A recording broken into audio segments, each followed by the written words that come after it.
దెయ్యపు ఆత్మ ఉన్నప్పుడు, దేవుని ఆత్మ ఉన్నప్పుడు మనం ఎలా ఉంటాము అనే విషయాల గురించి కొన్ని మాటలు మనము మాట్లాడుకుందాం. లూకాసు సువార్త 13వ అధ్యాయము 10 వచనం నుంచి 13 వచనం వరకు చదువుతారు ఒకసారి. విశ్రాంతి దినమున ఆయన ఒక సమాజ మందిరములో బోధించుచున్నప్పుడు 18 ఏండ్ల నుండి బలహీనపరచు దయ్యము పట్టిన ఒక స్త్రీ అచ్చట ఉండెను. ఆమె నడుము వంగిపోయి ఎంత మాత్రమును చక్కగా నిలువబడలేకుండా ఉండెను. ఇక్కడ ఈ యొక్క దయ్యపు ఆత్మ చేత పీడింపబడుతున్నటువంటి ఈమె ఎలా ఉందన్నమాట, శారీరకముగా బలహీనపరచబడింది. కొన్ని దయ్యపు ఆత్మలు మనల్ని ఏం చేస్తాయంటే, మనలో ఉన్నటువంటి శక్తిని అంతటిని కూడా హరించి వేస్తూ ఉంటాయి.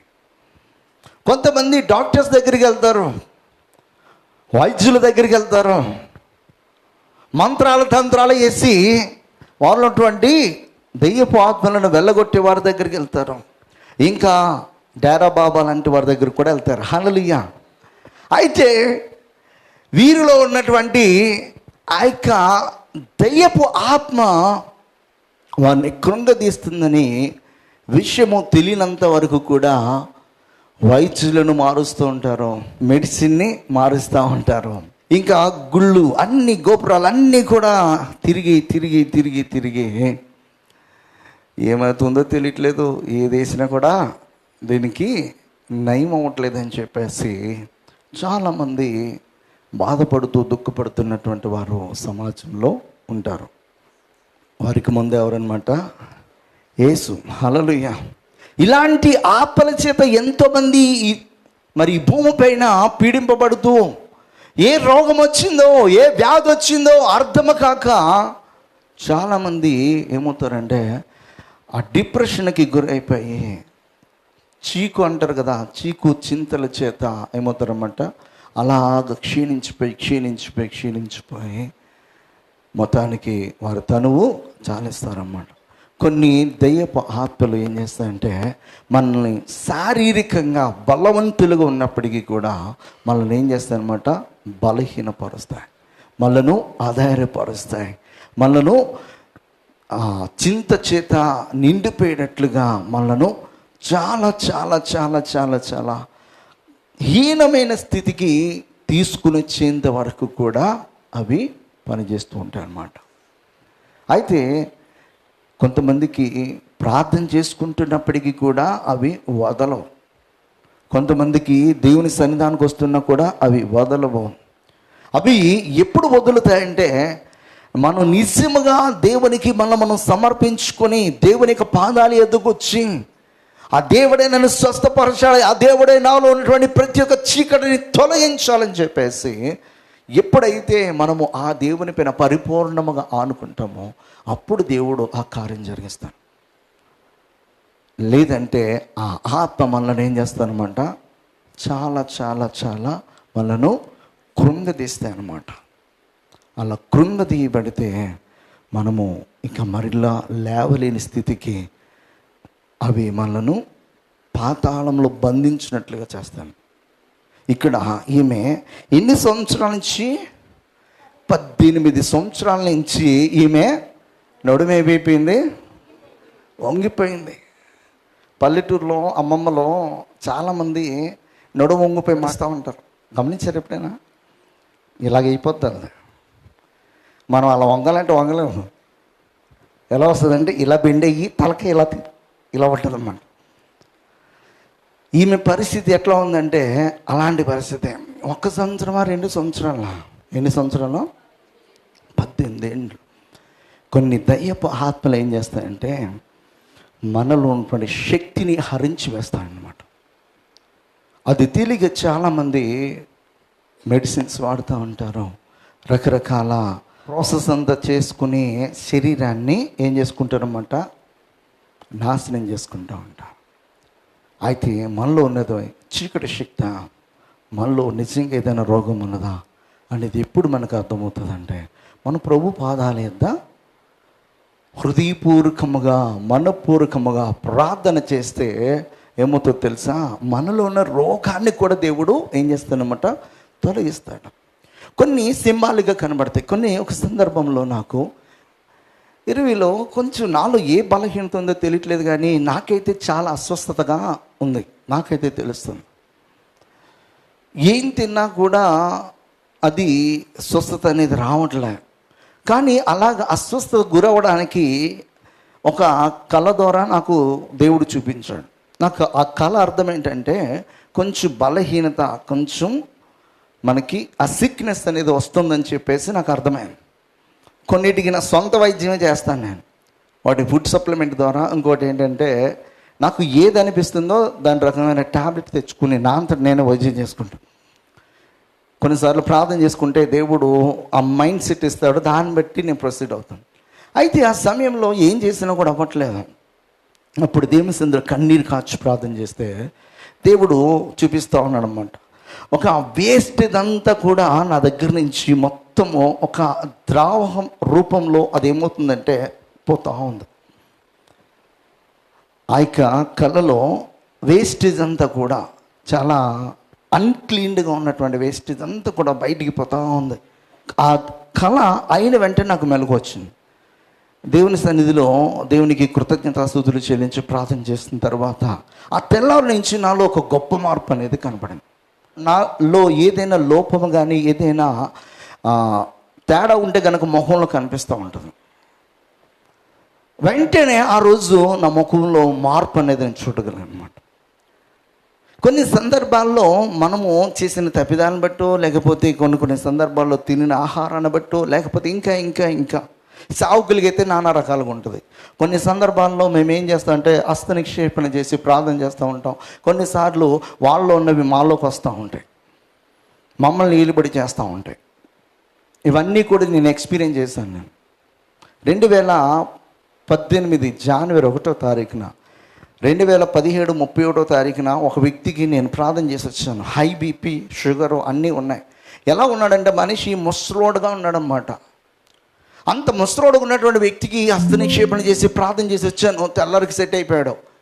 ఆడికి ప్రార్థన చేసి వచ్చేసరికి 24 గంటలు కాకమనిపోయి నాకు హై బీపీ వచ్చింది, 200 వచ్చింది. ఆ ముసలోడు కాస్త పొడిచోడు అయిపోయి నేను ముసలోని అయిపోయాను కొద్ది రోజులకి. నిజం చెప్తున్నాను. నా ముఖము వాడిపోయి చాలా రోజులు నిద్ర పట్టగా, చాలా రోజులు హై బీపీ తోటి, చాలా రోజులు అసలు షుగర్ వస్తే ముఖం ఎలా అయిపోతుందో అలా అయిపోయింది. చాలా దినాలన్నమాట, కొన్ని నెలల పాటు నేను బాధను భరించి నిద్రలేని రాత్రులు గడిపాను. నిద్ర 2 గంటలు వస్తే చాలు ప్రభు అని చెప్పేసి నేను అంత బాధపడి కన్నీరు కాచి ఏడ్చి స్లీపింగ్ పిల్స్ కోసము ఎన్నో మెడికల్ షాప్కి వెళ్ళి అడిగితే ఒక్కడు కూడా ఇచ్చేవాడు కాదు. ఒక్క ట్యాబ్లెట్ ఎవరా నాయన నీకు దండం పెడతానంటే ఇచ్చేవాడుగా. అలాగా గడిపినటువంటి సందర్భాలు ఉన్నాయి. ఆ తర్వాత దాన్ని పట్టి బంధించి ప్రార్థన చేసిన తర్వాత ఒక దైవజనుడికి చెప్తే, ఆ దైవజనుడు ప్రతిరోజు కూడా మీరు చేయి పెట్టుకుని ప్రార్థన చేసి దేవుని యొక్క శరీరముకు సాదృశ్యమైనటువంటి రొట్టెను, దేవుని యొక్క రక్తమునకు సాదృశ్యమైనటువంటి ఆ యొక్క ద్రాక్షరసం మీరు ఇంట్లో ప్రతిరోజు తీసుకొని ప్రార్థన చేయండి అని చెప్పేసి అన్న తర్వాత అలా కొన్ని దినాలు చేసిన తర్వాత అప్పుడు అది తగ్గింది. దానికోసం ఎన్నో చేసినా కూడా పోలా. ఆదివారం రోజున ప్రార్థన చేస్తామా, కొన్ని సందర్భాలు వెళ్ళిన తర్వాతనే నాకు ఆ తెల్లారే పని చేస్తూ ఉంటాయి. కొన్ని సందర్భాల్లో ఫస్ట్ టైం నాకు ఎక్స్పీరియన్స్ లేదు కనుక, తర్వాత ఎక్స్పీరియన్స్ వచ్చింది కనుక దాన్ని ఏం చేస్తూ ఉంటాయంటే అప్పుడు వాటిని బంధించి వాటిని యేసుక్రీస్తు నామములో నాపై నా కుటుంబం పైన ఏలుబడి చేయకుండా ఉండును గాక అని చెప్పి దాన్ని గద్దించినప్పుడు అప్పుడేమవుతుంది అనమాట, అది మన మీద ఏలుబడి చేయకుండా ఉంటుంది అనమాట. అందుకే త్వరపడి హస్త నిక్షేపణ చేదు పొరిని పాపంలో నువ్వు పాలి భాగస్థుడవు. అయితే కొన్ని సందర్భాల్లో ఏంటంటే వాళ్ళు స్వస్థత పొందుకోవాలి, వాళ్ళు విడుదల పొందుకోవాలని చెప్పేసి ఆ ప్రేరేపణ వచ్చి మేము కొన్నిసార్లు చేస్తుంటాం. హల్లెలూయా. ఈమె ఎన్ని సంవత్సరాల నుంచి ఆ దయ్యపు ఆపచేత బంధింపబడి ఆమె బలహీనురాలు అయిపోయిందంటే 18 సంవత్సరాలు ఆమె బలహీనురాలు అయిపోయింది. ఆమె ఎప్పుడు విడుదల పొందుకుందంటే యేసుక్రీస్తు ద్వారా. యేసు అప్పుడు ఆమెను చూచి రమ్మని పిలిచి, అమ్మ నీ బలహీనత నుండి విడుదల పొంది ఉన్నావని ఆమెతో చెప్పి ఆమె మీద చేతులుంచగానే ఆమె చక్కగా నిలబడి దేవుని మహిమపరచును. హల్లెలూయా. కొంతమంది మరి ఇలాంటి బలహీనత చేత ఆ మందిరానికి వచ్చినప్పుడు ఆ హస్త నిక్షేపణ చేసి ఎప్పుడైతే సేవకుడు ప్రార్థన చేస్తాడో, దేవుని యొక్క ఆపచేత నింపబడిన సేవకుడు ఎప్పుడైతే ప్రార్థన చేస్తాడో ఆ క్షణమందే విడుదల పొందుకుంటారనమాట. కొన్ని ఆత్మలు మనలను శారీరకంగా మనం ఏం చేస్తుంటాయి అనమాట, బలహీనపరుస్తుంటాయి. కొన్నిసార్లు మెడిసిన్స్కి లొంగట్లేదా నీ వ్యాధి, కొన్నిసార్లు ఏ ఆహారం తిన్నా, ఏ ఫుడ్ సప్లిమెంట్ తీసుకున్నా తగ్గట్లేదా, నువ్వు గమనించాల్సింది ఒకటి ఉంది. ఏంటనమాట, ఏదైనా దెయ్యపు ఆత్మ నన్ను బలహీనపరుస్తుందా, నాలోనికి వచ్చిందా, దాన్ని ఎలాగైనా బయటికి పంపించాలనే ఒక ఆలోచన మనకి రావాలని చెప్పేసి చెప్తున్నా. హల్లెలూయా.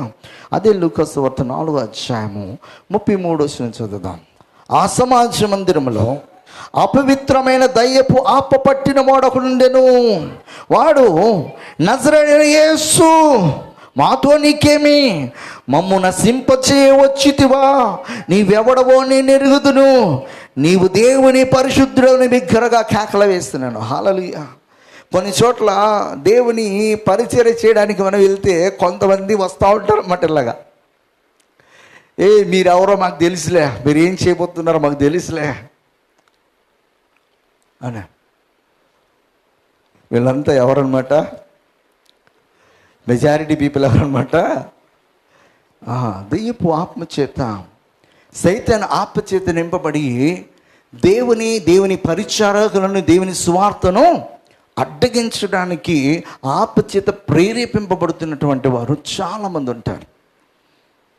వారిలో ఉన్నటువంటి ఆత్మను గురించి వారు గ్రహింపు లేక మనలను మరి ఈ ఆత్మ నడిపిస్తుందేమో, ఈ ఆత్మ తొందర పెడుతుందేమో, ఈ పరిశుద్ధుడైనటువంటి ఈ నిత్య నివాసి అయినటువంటి దేవుణ్ణి తెలుసుకోకుండా, ఆ రాజ్యంలోనికి ప్రవేశించుకోకుండా మనల్ని అడ్డగిస్తున్నటువంటి ఈ ఆత్మ దయ్యపు ఆత్మ అని చెప్పేసి చాలామందికి తెలీదు. కొంతమంది ఇలాంటి ఆత్మల చేత నింపబడి క్రీస్తును సొంత రక్షకునిగా అంగీకరించుకోకుండా వారి యొక్క ఆత్మలను ఏం చేసుకుంటున్నారు అనమాట, నాశనం చేసుకుంటున్నారు. దేవుని యొక్క రాజ్యంలోనికి ప్రవేశించుకోకుండా కొన్ని ఆత్మలు ఏం చేస్తున్నారన్నమాట, సత్యాన్ని తెలుసుకోకుండా వారిని అడ్డగిస్తూ ఉంటాయి. కొన్ని ఆత్మలు అడ్డగిస్తూ ఉంటాయి, కొన్ని ఆత్మలు ఎదిరిస్తూ ఉంటాయి, కొన్ని ఆత్మలు మనలను మరి ఆ సత్య సువార్తను ప్రకటించుకోకుండా అడ్డుకుంటూ ఉంటాయి అన్నమాట. హల్లెలూయా. అది లూకా సువార్తలో 9వ అధ్యాయము 39 చదివినట్లయితే, ఇదిగో ఒక దయ్యము అని పట్టును, అకస్మాత్తుగా వాడు కేకలు వేయను, నురుగు కారునట్లు అది వానిని విలవిలలాడించును, గాయపరచుచు వానిని వదలకుండును. హల్లెలూయా. వదలకుండును. కొంతమంది దయ్య పాపం పట్టినప్పుడు చూడండి, వాళ్ళే గాయపరుచుకుంటూ ఉంటారు. అయితే కొద్దిసేపటికి వాడు కాముగా పడుకుంటాడు. అంటే వెళ్ళిపోయిందనా, వెళ్ళదది.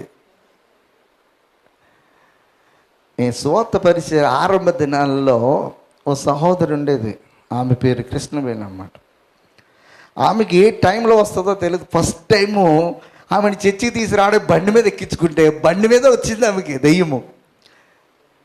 బండి మీద వచ్చినప్పుడు వెనకాల ఒక ఆమె కూర్చుంది, గట్టిగా పట్టుకుంది అంటుంది.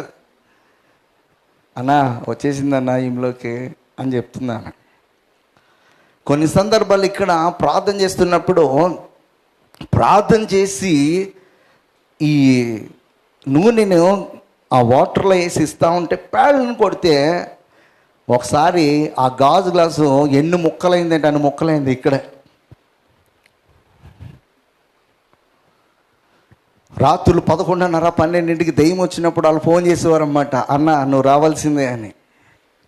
వెళ్ళి ఒక అరగంట ప్రార్థన చేసిన తర్వాత అది వెళ్ళేది, మళ్ళీ కొద్ది రోజుల తర్వాత వచ్చేది. ఇలాగా కొన్ని రోజులు జరిగిన తర్వాత ఒకనొక సమయానికి ఆమెలో కంప్లీట్గా డెలివరెన్స్ అనేది అయింది. వెళ్తూ ఉంటాయి, వస్తూ ఉంటాయి. అవి వెళ్ళినప్పుడు మనం తరిమినప్పుడు వెళ్ళిపోతాయి. వీళ్ళు మరొకసారి ఏం చేస్తారన్నమాట, వెల్కమ్ బోర్డు పెడతారన్నమాట. హల్లెలూయా. ఆ వెల్కమ్ బోర్డు పెట్టగానే వెళ్ళిన ఒకటి కాస్త ఇంకో ఇద్దరిని వేసుకుని ఇంకా స్ట్రాంగ్గా బలంగా వస్తుంది అనమాట. వచ్చి అట్లా దూరుతూ ఉంటుంది. కొన్ని దయ్యపు ఆత్మలు మనలను అనారోగ్యానికి గురి చేస్తాయి. కొన్ని దయ్యపు ఆత్మలు సత్యమును అడ్డగిస్తూ ఉంటాయి. కొన్ని దయ్యపు ఆత్మలు మనల్ని ఏం చేస్తాయి అనమాట, గాయపరుచుకునేటట్లుగా చేస్తాయి. ఈ సువార్త ఆరంభంలో నేను ఇంకా అప్పటికి సేవకుడిని కాలేదు, ఒక పాస్టర్ దగ్గర పనిచేస్తున్నానని చెప్పాను కదా. ఆ టైంలో ఎక్కువ ఉపవాసం ఉండేవాడిని.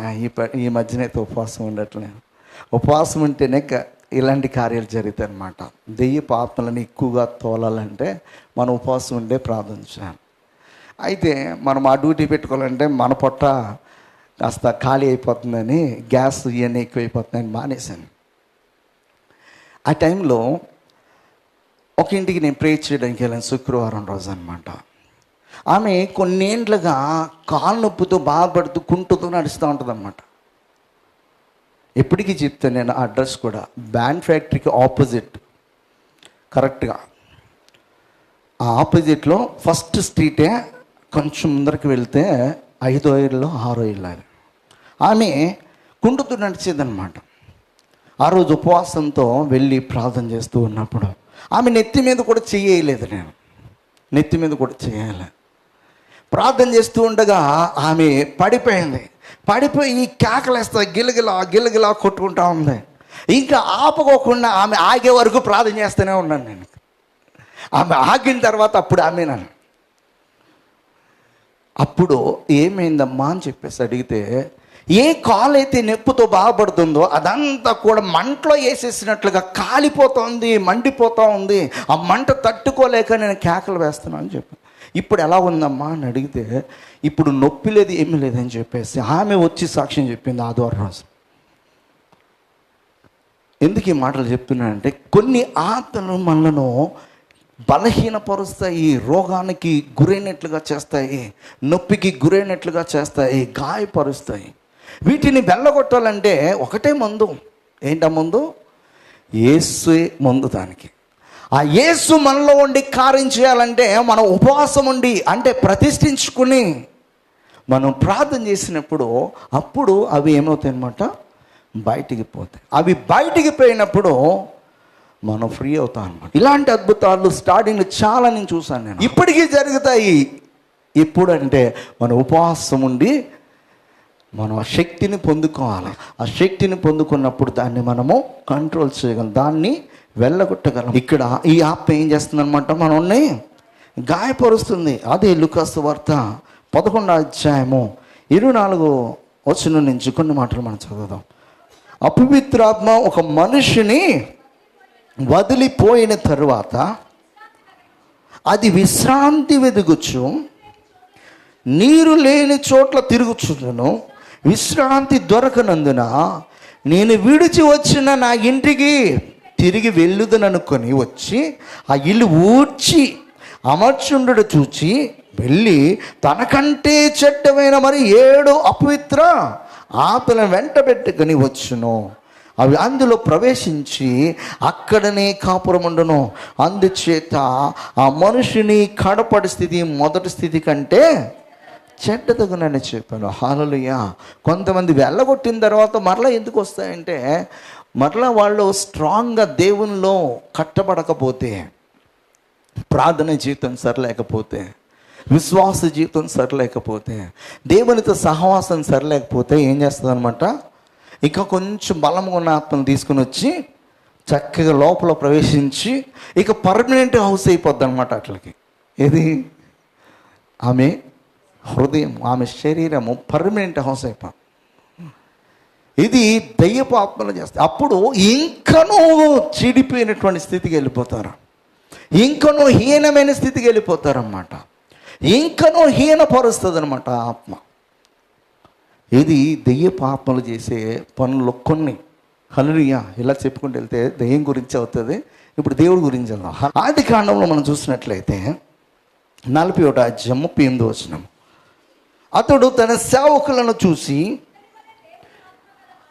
ఇతని వలే దేవుని ఆత్మ కలిగిన మనుష్యుని మనము కనుగొనగలమా అని అనను. ఇతని వలే దేవుని ఆపగల మనుష్యుని మనం కనుగొనగలమా అని ఎవరు చెప్తున్నారు ఇక్కడ? ఫరో చెప్తున్నాడు. ఎవరి గురించి చెప్తున్నాడో? యోసేపు గురించి చెప్తున్నాడు. యోసేపు గురించి చెప్తున్నాడు. ఇతని వలే ఈ మర్మములు తెలపడానికి ఈయనలో ఎవరున్నారని చెప్పేసి విశ్వసిస్తున్నాడు. అంటే ఫరో, దేవుని ఆత్మ ఉంది. కొన్ని మర్మాలు మనకి తెలియాలంటే మనంతటి మనము తెలుసుకోలేము. మనలో ఎవరి ఆత్మ ఉంటే తెలుసుకోగలమన్నట? దేవుని యొక్క ఆత్మ. హల్లెలూయా. దేవుని యొక్క ఆత్మ మనకు బోధిస్తేనే, దేవుని యొక్క ఆత్మ మనకు బోధిస్తేనే మనము అనేకమైనటువంటి రహస్యమైన సంగతులను, మర్మములను మనము తెలుసుకోగలము. హల్లెలూయా. దేవుని యొక్క ఆత్మ యోసేపులో పనిచేయడానికి గల కారణం ఏంటంటే, యోసేపు ఏ విషయంలోనూ కూడా ఎక్కడ కూడా దేవుని యొక్క వాక్యానికి విరుద్ధంగా ప్రవర్తించిన వాడిగా కనపడలే. తన బ్రతుకు అంతటిని కూడా చూసినట్లయితే తనకి హాని చేసినటువంటి, తనకి ద్రోహం చేసినటువంటి, తనని చంపాలని చూసినటువంటి తన అన్నలను కూడా తను ప్రేమించాడు, వారిని క్షమించాడు. ఎన్నో విషయాలలో పాపం చేయడానికి అవకాశం వచ్చినా కూడా తన పరిశుద్ధతను కాపాడుకొని తను దేవుని యొక్క ఆత్మ చేత ఫరోకు వచ్చినటువంటి కలను, భావమును తెలియపరుస్తున్నప్పుడు ఫరో అక్కడ ఉన్నటువంటి వారందరూ కూడా, అక్కడ ఉన్నటువంటి మరి జ్ఞానముతో నింపబడినటువంటి ఆ యొక్క సకల శాస్త్రాలను అధ్యయనం చేసినటువంటి పండితులు, శాస్త్రులందరూ కూడా నివ్వెరపోతూ ఉన్నారు. ఇంత చక్కగా ఈ కళ యొక్క భావాన్ని ఇంత బాగా వివరించగలిగాడంటే ఇతనిలో ఏముందని చెప్పేసి వాళ్ళు విశ్వసిస్తున్నారన్నమాట. దేవుని యొక్క ఆత్మ, దేవుని యొక్క ఆత్మ అనేకమైనటువంటి మర్మములను మనకు తెలియపరుస్తుంది, రివీల్ చేస్తుంది అనమాట. హల్లెలూయా. నిర్గమకాండంలో చూసినట్లయితే 35వ అధ్యాయము 33వ వచనం చదువుదాం. మరియు మోషే ఇశ్రాయేలుతో ఇట్లనెను, చూడుని,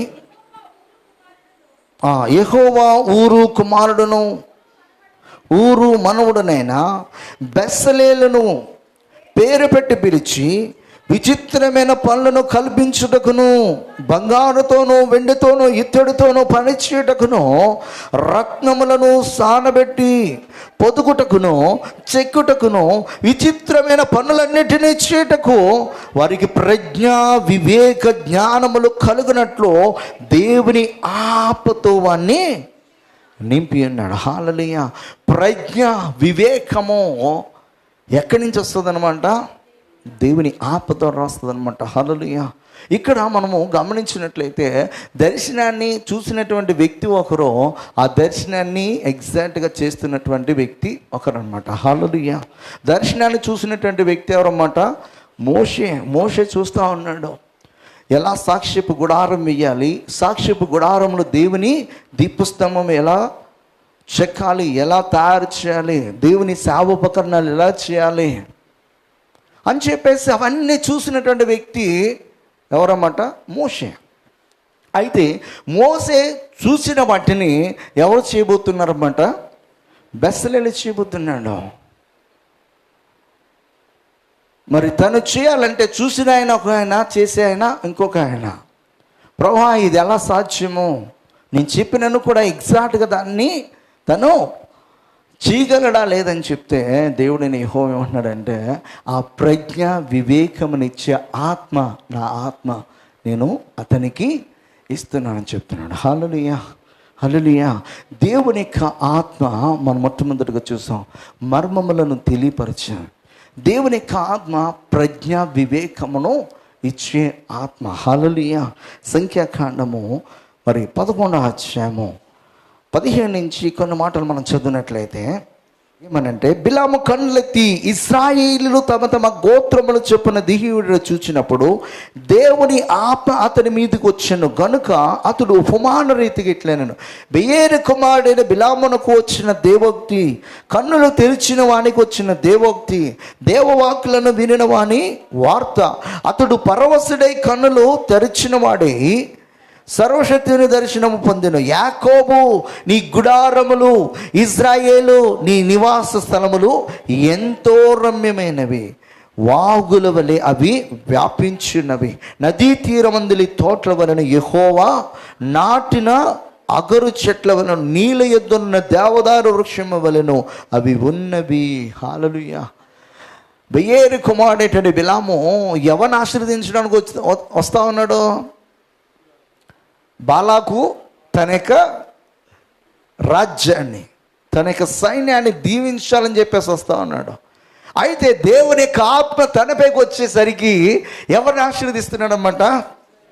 ఇజ్రాయేలును ఆశీర్వదిస్తున్నాడు. దేవుని యొక్క ఆత్మ మన మీదకి వచ్చినప్పుడు మనము చేయాల్సిన పనికి బదులుగా దేవుని పనిని చేయడానికి సరైన త్రోవలో మనము నడిపింపబడతాము. మన శరీర సంబంధముగా, ఈ లోక సంబంధముగా మనము ఆశతో, ధనం పైన ఆశతో మనం వెళుతున్నప్పటికీ కూడా, మనం పేరు ప్రఖ్యాతలు వస్తాయని చెప్పేసి ఆశతో వెళుతున్నప్పటికీ కూడా, దేవుడు వాటి వైపు మనలను వెళ్ళనికోకుండా దేవుడు ఏం చేస్తాడనమాట? సరైన మార్గంలోనికి మనలను నడిపిస్తాడు. మనము ఎప్పుడైతే ఆత్మను పొందుకుంటామో ఆ ఆత్మ మనలను ఎక్కడికి నడిపిస్తాడనమాట? ఆయన సర్వసత్యములోనికి నడిపిస్తాడు. న్యాయాధిపతుల గ్రంథము 14వ అధ్యాయము 6వ వచనం. యెహోవా ఆత్మ అతన్ని ప్రేరేపింపగా అతని చేతిలో ఏమీ లేకపోయినను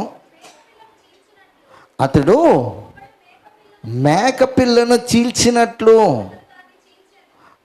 అతడు దానిని చీల్చెను. హల్లెలూయా. యెహోవా ఆత్మ అతనిని ప్రేరేపించగా, అతడు ఎవరన్నమాట? బలాఢ్యుడైనటువంటి సంసోను. ఆ ఆత్మ వచ్చినప్పుడు చేతిలో ఏమీ లేకపోగా తను సింహాన్ని ఎలా చీల్చేసాడన్నమాట? మేకపిల్లను చీల్చినట్టు. మేకపిల్లను చీల్చగలమా మనము? కాల్చిన కోడిని కుయ్యాలంటే ఏం కావాలి మనకి? కొడవలు కావాలి, అవునా వద్దా? ఒక్క కోడి రెక్కను మనము 2 ముక్కలు చేయలేము. హల్లెలూయా. ఆ కోడి తొడనే మనం ముక్కల కింద కత్తితో నరికి ముక్కలు కొయ్యాలి, లేదంటే చేతి ఇరిచేస్తాం మనం. అట్లా ఇరిచేలు మనము ఇట్లా ఇరిగిపోతాయి. హల్లెలూయా. ఇప్పుడు అంత వీక్గా ఉన్నాయి. కానీ సంసోను అంత సింహాన్ని ఏం చేశాడంట? ఆయన మేకపిల్లని చీల్చేసినట్టుగా చీల్చేశాడంట. ఎలా చీల్చగలిగాడు అంటే, యెహోవా ఆత్మ బలము. ఏ బలము చేత? దేవుని బలము చేత సింహాన్ని చీల్చేశాడు. హల్లెలూయా. అదే యెహోవా ఆత్మ తనలోంచి వెళ్ళిపోయిన తర్వాత ఒక ఆడదాని చేతిలో ఏమైపోయాడన్నమాట? కీలు బొమ్మ అయిపోయాడు. అతన్ని బాధిస్తూ ఉంటే అమ్మా అయ్యా అబ్బా అనుకుంటా ఉన్నాడు, కానీ విడుదల పొందుకోలేకపోయాడు. దేవుని యొక్క ఆత్మ మనకు బలాన్ని ఇస్తుంది. ఎలాంటి బలాన్ని ఇస్తుంది అంటే, సింహాన్నైనా ఒక మేకపిల్లను, మనకైతే ఇంకా తేలిక ఎలాగంటే ఒక పేపర్ని చించేసినట్టుగా. హల్లెలూయా. పేపర్ తప్ప మనం ఏం చించలేంలే. హల్లెలూయా. అందుకే చెప్తున్నాను, పేపర్ని చించేసినట్టుగా మనోడు ఏం చేశాడు? సింహాన్ని చించేసాడు 2 ముక్కలుగా. అది దేవుని యొక్క ఆత్మ చేత మనము నింపబడితే. ఇంకొకటి ఏంటంటే 16వ అధ్యాయం 7వ వచనం, అపోస్తలుల కార్యముల గ్రంథము. యేసు ఆత్మ వారిని వెళ్ళనీయలేదు. అంతటా వారు ముసియాను దాటిపోయి త్రోయకు వచ్చి, అప్పుడు మాసిదోనియా దేశస్థుడు ఒకడు నిలిచి, నీవు మాసిదోనియాకు వచ్చి మాకు సహాయం చేయమని తను వేడుకొనుచున్నట్టు రాత్రి వేళ పౌరులకు దర్శనము కలిగాను. హల్లెలూయా. దేవుని యొక్క ఆత్మ మనలను మరి ఆయనకి చిత్తంలో నడిపిస్తుంది. మనం ఒకవేళ తప్పుడు త్రోవలో వెళ్తున్నప్పుడు ఆ ఆత్మ మనకి ఏం చేస్తూ ఉంటుంది అన్నమాట? అడ్డగిస్తూ ఉంటారు. ఆయన అడ్డగిస్తూ ఉంటాడు. హల్లెలూయా. ఇది దేవుని యొక్క ఆత్మచేత మనము నింపబడి నడిపింపబడుతున్నప్పుడు కొన్ని సందర్భాలలో శారీరకంగా మనము ఆలోచన చేస్తూ ఉంటాం. ఇది ఇలా చేద్దాం, ఇది ఇలా చేద్దాం, ఇది ఇలా ఉందాం, ఇలా మాట్లాడదాం. కానీ ఇలా చేద్దాం, ఇలా ఉందాం, ఇలా మాట్లాడదాం అనుకున్నది జరగం. దేవుని ఆత్మచేత నింపబడితే, దేవుని ఉద్దేశంలోనికి మనం వెళ్ళిపోతే మనం అనుకున్న ఏమీ జరగం. మన ప్లాన్స్ వేస్తాం, కానీ ఆ ప్లాన్స్ అన్నీ కూడా దేవుడు ఏం చేస్తాడనమాట, కొన్నిటిని రైట్ కొడతాడు, కొన్నిటిని ఎండు కొడతా ఉంటాడు. ఎందుకంటే ఆయన చిత్తంలో ఏదైతే ఉందో అది మాత్రమే జరుగుతుంది, మిగతా ఏమీ కూడా జరగవు. మనం అనుకుంటాం ఈ సమయానికి ఇక్కడ ఉందాం, ఈ సమయానికి ఇది చేద్దాం, ఈ సమయానికి ఇలా ఉందాం అని చెప్పేసి ఏది జరగదు. నేనైతే నా జీవితంలో చూస్తూ ఉన్నాను. అందుకే ప్లాన్స్ అన్నీ మానేసి, ప్రభువా నువ్వేం చేయాలనుకుంటే చెయ్యని చెప్పేసి ఊరుకున్నా. అలా లోకానుసారంగా ఆలోచన చేసిన ఏవి కూడా ఎగ్జిక్యూట్ కాలే నా విషయంలో. మరి దేవునికి ఉన్నతమైన పిలుపు ఎలా ఉందో, ఆలోచన ఎలా ఉందో, అది మన యొక్క కడవరి ఊపిరి ఆగిపోయేంత వరకు కూడా మనకి చాలా విషయాలు కొన్ని దేవుడు తెలియపరచడం, కొన్ని రహస్యంగా ఉంచుతాడు ఆయన, కొన్ని గోప్యంగా ఉంచుతాడు ఆయన. హల్లెలూయా. కొన్నిటిని ముందుగా తెలియపరుస్తాడు, కొన్నిటిని అక్కడికక్కడే తెలియపరుస్తాడు, కొన్నిటిని తెలియపరచుకోకుండా సర్ప్రైజ్గా ఆయన చేస్తాడనమాట. హల్లెలూయా, హల్లెలూయా. కనుక మన జీవితాలలో ఏది ఎప్పుడు ఎలా అనేది మనము నిజంగా దేవుని ఆత్మచేత నింపబడితే ఆయన చూసుకుంటాడు. దెయ్యపు ఆత్మచేత నింపబడినప్పుడు ఆ మనుషులు వారిలో ఉన్న శక్తి ఏమవుతుంది అనమాట, మొట్టమొదటిగా బలహీనపరచబడతారు. రెండోది దేవుని వాక్యమును, దేవుని స్వార్థను, సత్యాన్ని వాళ్ళు అడ్డగిస్తూ ఉంటారు. మూడోది ఏంటనమాట, వారంతటి వారే గాయపరుచుకుంటారు. నాలుగోది ఏంటనమాట, ఇంకా హీన దశలోనికి, ఇంకా చెడిపోయే హీన దశలోనికి వెళ్ళిపోయే విధంగా సైతాను ఆపలకు వారు అవకాశాలు ఇస్తారు. అదే దేవుని ఆత్మ చేత నింపబడితే మనము అనేకమైన మర్మములను దేవుని యొద్ద నుంచి తెలుసుకుంటాం. రెండేంటనమాట, ప్రజ్ఞ వివేకము కలిగినటువంటి ఆ జ్ఞానము, ఆ యొక్క శక్తి దేవుడు మనకి ఇస్తాడు. మూడోది ఏంటనమాట, ఆయన పనిలో మనం చేయాలనుకున్న దానికి భిన్నముగా దేవుడు నడిపిస్తూ ఉంటాడు. హల్లెలూయా. నాలుగోది ఏంటనమాట, దేవుని శక్తి చేత నింపబడి దేన్నైనా మనము గెలవగలుగుతాము. తర్వాత మనం చూసింది ఏంటనమాట, ఆయన చిత్తానుసారమైనటువంటి మార్గంలో మనలను నడిపిస్తూ ఉంటాడనమాట. హల్లెలూయా. కనుక మరి మనం ఏ ఆత్మ చేత నింపబడి నడిపింపబడుతున్నాం అనేది మనము ప్రశ్నించుకుందాం. ఈ సాయంకాల వేళ దేవుడు తన ఆత్మ చేత మనందరూ కూడా నింపి మరి సత్యమైన మార్గంలో, నిత్యమైన మార్గంలో, ఈ లోకానికి భిన్నముగా ఉన్నటువంటి మార్గంలో, ఆయన యొక్క మార్గంలో నడిచేవారు ఉండినట్లుగా దేవుడు మనకి సహాయం దయచేయనుగాక. ఆమె ప్రార్థన చేసుకుందాం.